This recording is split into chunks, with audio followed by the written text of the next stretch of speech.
नमस्कार। आप सभी का स्वागत है महापुरुषों की जीवन गाथा सीरीज के 5वें एपिसोड में। आज के हमारे महापुरुष हैं असम के वीर योद्धा लचित बड़फुकन। असम एक खूबसूरत राज्य है, लेकिन उसकी खूबसूरती ऐसे ही कायम नहीं है। उसे बचाने के लिए लोग 1000 साल से अपनी जान की कुर्बानी देते आ रहे हैं। आज हम बात करेंगे ऐसे ही एक वीर योद्धा की जिसे इतिहास में कहीं दफन कर दिया गया है, लेकिन उसे आज भी असम के लोग अपना हीरो मानते हैं। उस वीर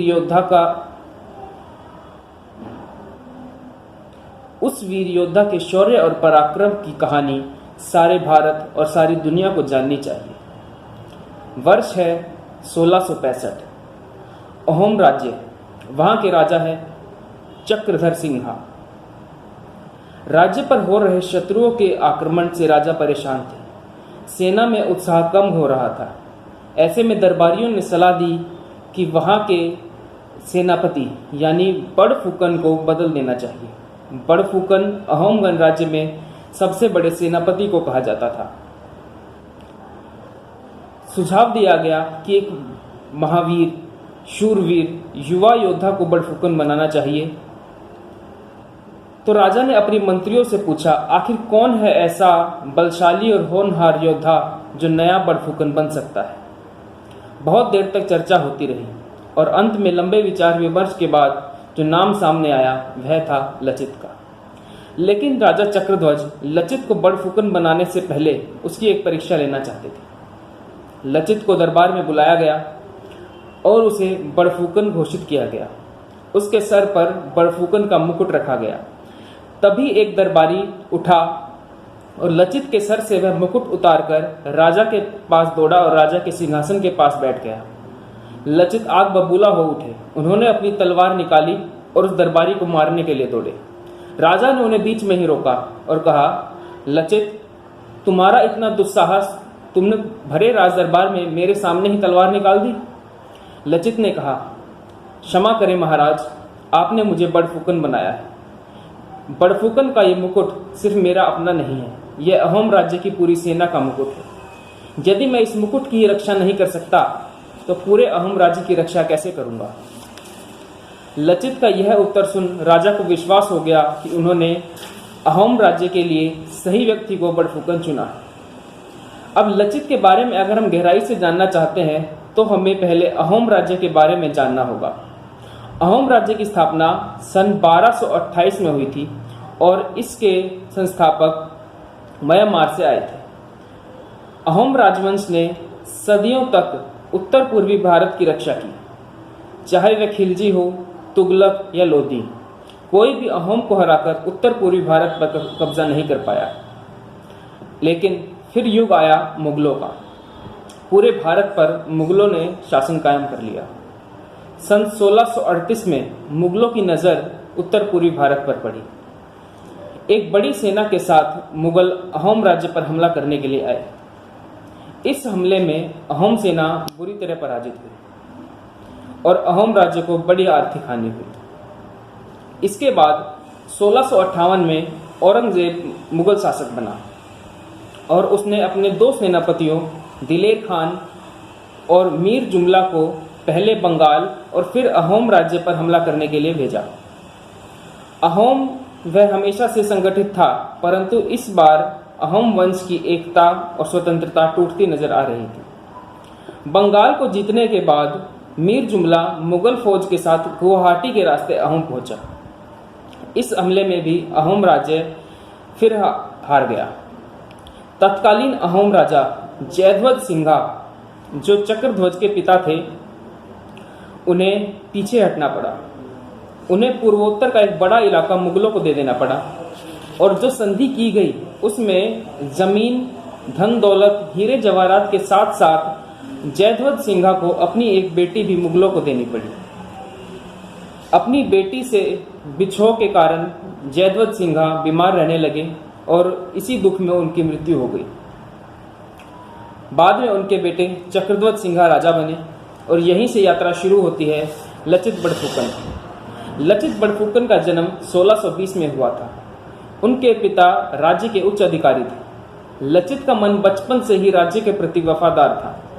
इसी कारण लचित को बड़ा होने पर राज्य में अलग अलग दायित्व दिए गए, चाहे वह अश्वसेना का प्रमुख हो, राज्य का सचिव या राजा के प्रधान अंगरक्षक का।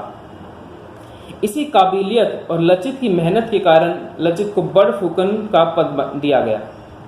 परंतु लचित की असली परीक्षा तो अभी शुरू ही हुई थी, क्योंकि उसके सामने खड़ी थी मुगलों की विशाल सेना और लचित के पास थे मुट्ठी भर निराश, हताश और बिखरे हुए सिपाही। लचित हार मानने वालों में से नहीं था। उसने लगातार 4 साल तक अपनी सेना को संगठित किया। उसने नई सेना का निर्माण किया, अपने सैनिकों में जुनून, उत्साह और देश के लिए लड़ने मरने का जोश पैदा किया। उसने जल मार्ग को सुरक्षित करने के लिए नई नौकाएं बनवाई, नए आधुनिक हथियार इकट्ठे किए, अपने सभी किलों को मजबूत किया। और इस सब में सबसे खास बात यह थी कि लचित ने इस सब की भनक भी मुगलों को नहीं होने दी। दूसरी तरफ मुगलों का अत्याचार बढ़ता जा रहा था। 1667 में औरंगजेब ने फिरोज खान को गुवाहाटी का नया फौजदार बनाकर भेजा। फिरोज खान बड़ा ही अय्याश किस्म का व्यक्ति था। वह हमेशा विलासिता में डूबा रहता था। वह जब भी चाहे किसी भी अहोम महिला को उठा लाता था। अपनी बहन बेटियों का अपमान होता देखकर अहोम निवासियों के मन में प्रतिशोध की ज्वाला उठ रही थी। लचित जानता था कि यही सबसे अच्छा मौका है मुगलों पर आक्रमण करने का। उसने गुवाहाटी के किले को मुगलों से छीनने का निर्णय किया। उसने इसके लिए एक युक्ति सूझी। उसने एक छोटी सी टुकड़ी के साथ रात के समय पर गुवाहाटी के किले पर आक्रमण किया। हालांकि इस आक्रमण का उद्देश्य विजय नहीं था। उसने अपनी टुकड़ी के कुछ सैनिकों को कहा कि वे मुगल तोपों में पानी भर दें और बाकी सैनिकों के साथ मुगल सेना को उलझाने में लग गया। जैसे ही लचित के सैनिकों ने सभी मुगल तोपों में पानी भर दिया, लचित अपने सैनिकों के साथ भाग खड़ा हुआ। फिरोज खान और उसके मुगल सैनिकों को लगा कि ये मुट्ठी भर अहोम विद्रोही थे जो शायद फिरोज खान की हत्या के इरादे से आए थे। लचित और उसके साथियों को भागता देख फिरोज खान खुशी से नाचने लगा और उसने अपनी वीरता पर घमंड होने लगा। परंतु जैसे ही सुबह की पहली किरण उगी, अहोम सेना ने किले पर आक्रमण कर दिया। फिरोज खान को अपनी तोपों पर बड़ा गर्व था, लेकिन वह नहीं जानता था कि लचित ने अपनी चाल चल दी। सारी मुगल तोपें खराब हो चुकी थी। फलस्वरूप मुगल हार गए और उस किले पर अहोम राज्य का ध्वज फिर से लहराने लगा। इस हार से औरंगजेब आग बबूला हो उठा और उसने गुस्से में एक हिंदू राजा राम सिंह के नेतृत्व में एक विशाल सेना अहोम साम्राज्य पर आक्रमण करने के लिए भेज दी। इस सेना में 70,000 सैनिक और बेहद उन्नत किस्म के घोड़े थे। अब किले की रक्षा करना एक नई चुनौती थी। लचित सुरक्षा में कभी भी किसी भी प्रकार की कोई लापरवाही नहीं करता था और ना ही ऐसा करने वाले को कभी माफ करता था, चाहे वह उसका कोई सगा संबंधी ही क्यों ना हो। एक बार लचित के मामा अपने सैनिकों की जान खतरे में डाल रहे थे। लचित ने यह देखा और तुरंत अपने मामा का ही सर धड़ से अलग कर दिया। यह सब देख लचित का सम्मान उसकी सेना में और भी ज्यादा बढ़ गया। इसी दौरान लचित और राम सिंह की सेनाओं के मध्य गुरिल्ला युद्ध शुरू हो चुका था। गुरिल्ला युद्ध वह युद्ध पद्धति है जब अपने विरोधी सेना पर छुपकर हमला किया जाता है। अहोम सैनिक इस युद्ध में पारंगत थे, लिहाजा गुरिल्ला युद्ध में अहोम मुगलों पर भारी पड़ रहे थे। लचित जानता था कि मुगल फौज को वह आमने सामने की लड़ाई में नहीं हरा सकता था, क्योंकि मुगलों के पास बेहतरीन अश्वरोही सेना थी। राम सिंह भी छल कपट में माहिर था। उसने लचित से नाखुश अहोम सेना के कुछ सरदारों को लालच दिया और उन्हें अपनी तरफ शामिल कर लिया। इसी दौरान राजा चक्रध्वज से एक गलत फैसला ले लिया गया। 1669 में उन्होंने लचित को आदेश दिया कि मुगल सेना से आमने सामने का युद्ध लड़े और ये कुछ दिनों में होने वाली गुरिल्ला युद्ध की घटनाओं को बंद कर दे। लचित को ना चाहते हुए भी यह आदेश मानना पड़ा। लिहाजा आमने सामने का युद्ध हुआ और अहोम सेना तीसरी बार मुगलों से हारी। यह युद्ध आलाबोई में हुआ था। इस युद्ध में लचित तो बच गए, परंतु उनकी सेना के लगभग 10,000 अहोम सैनिक शहीद हो गए। इस युद्ध के तुरंत बाद राजा चक्रध्वज सिंह का भी देहांत हो गया। उनके बाद उनके पुत्र उदयादित्य सिंह नए राजा बने। 1671 में राम सिंह को अपने गुप्तचरों से सूचना मिली कि अधोराबली के पास सुरक्षा इंतजाम कम है और वहां से नदी के द्वारा आसानी से असम के अंदर घुसा जा सकता है और पूरे अहोम साम्राज्य पर कब्जा किया जा सकता है। राम सिंह इसका फायदा उठाना चाहता था। मुगल सेना के पास 40 युद्ध जहाज थे और वे सभी आधुनिक हथियारों से लैस थे। वह अपने 40 जहाज़ों में अपने सैनिकों के साथ युद्ध के लिए चल पड़ा। 1671 में मार्च के महीने में सराय घाट की वह निर्णायक जंग शुरू हुई।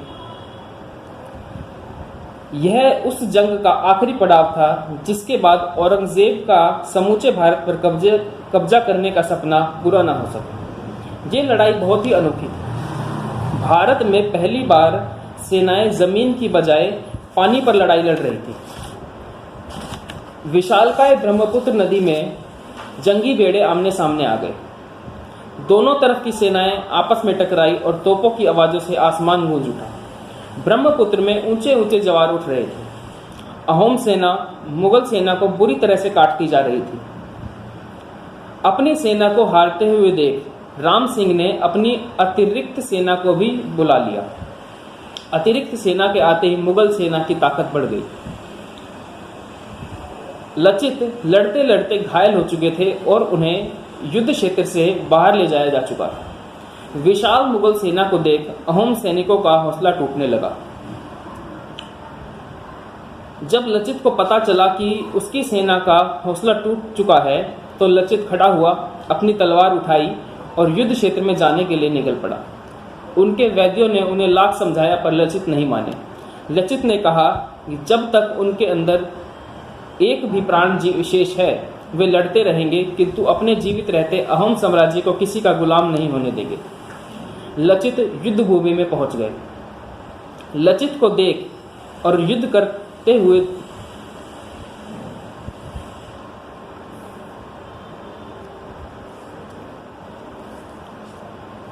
ब्रह्मपुत्र में जिस जगह पर यह युद्ध चल रहा था उसके एक तरफ कालांतर विष्णु जी का मंदिर था, वहीं दूसरी ओर कामाख्या देवी का मंदिर। एक बार फिर मुगल और अहोमियों की सेनाएं आपस में टकराने लगी। लचित को घायल अवस्था में लड़ता हुआ देख अहोम सेना का जोश फिर से जाग गया। लचित ने नदी युद्ध की